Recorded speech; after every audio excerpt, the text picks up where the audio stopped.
দুর্নীতি দমন কমিশনের দুদকের আবেদনে সাড়া দিয়ে চট্টগ্রাম মেট্রোপলিটন পুলিশের সিএমপি অতিরিক্ত উপপুলিশ কমিশনার কামরুল হাসান ও তার স্ত্রী সাইমা বেগমের প্রায় 11 কোটি টাকা মূল্যের সম্পদ জব্দের আদেশ দিয়েছেন আদালত।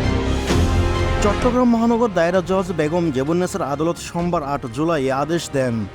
দুদক সমন্বিত জেলা কার্যালয় চট্টগ্রামের এক উপপরিচালক নাজমুত সাদাত গণমাধ্যমকে বিষয়টি নিশ্চিত করে বলেন, একটি অভিযোগ তদন্ত করতে গিয়ে অতিরিক্ত উপপুলিশ কমিশনার কামরুল হাসান ও তার স্ত্রী সাইমা বেগমের বিরুদ্ধে ঘুষ দুর্নীতির মাধ্যমে অবৈধ সম্পদের অর্জনের প্রমাণ পাওয়া যায়। এর পরিপ্রেক্ষিতে দুদকের পক্ষ থেকে এসব সম্পদ জব্দের আবেদন করা হয়। বিজ্ঞ আদালত শুনানি শেষে সম্পদ জব্দের আদেশ দিয়েছেন।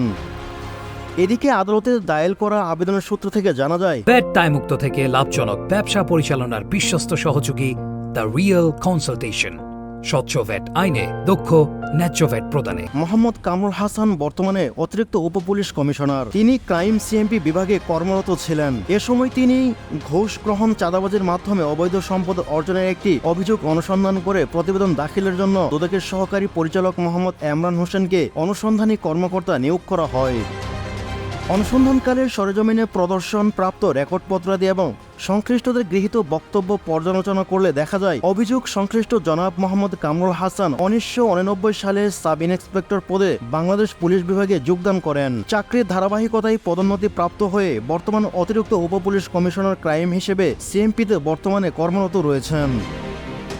অনুসন্ধানে মোহাম্মদ কামরুল হাসানের নামে স্থাবর এবং অস্থাবর সম্পদ সহ মোট 13,96,31,911 টাকার সম্পদ অর্জনের তথ্য পাওয়া যায়। একই সময়ে তার মোট 7,28,241 টাকার পারিবারিক ও অন্যান্য ব্যয়ের তথ্য পাওয়া যায়। একইভাবে অনুসন্ধানকালে প্রাপ্ত রেকর্ডপত্র পর্যালোচনায় তার স্ত্রী সাইমা বেগমের নামে 1,25,00,000 টাকার স্থাবর এবং 1,99,28,240 টাকার অস্থাবর সম্পদ সহ মোট 2,53,240 টাকার সম্পদ অর্জনের তথ্য পাওয়া যায়। প্রাথমিক অনুসন্ধান শেষে প্রাপ্ত রেকর্ডপত্রের আলোকে মোহাম্মদ কামরুল হাসান ও সাইমা বেগমের নামে জ্ঞাত আয়ের উৎস বহির্ভূত সম্পদ অর্জনের তথ্য প্রমাণ পাওয়ায় তাদের উভয়ের বিরুদ্ধে দুর্নীতি দমন কমিশন আইন 2004 এর অধীনে 26(1) ধারা মোতাবেক পৃথক সম্পদ বিবরণী দাখিলের আদেশ জারির সুপারিশ করে গত 13 মে অনুসন্ধানী প্রতিবেদন দাখিল করা হয়।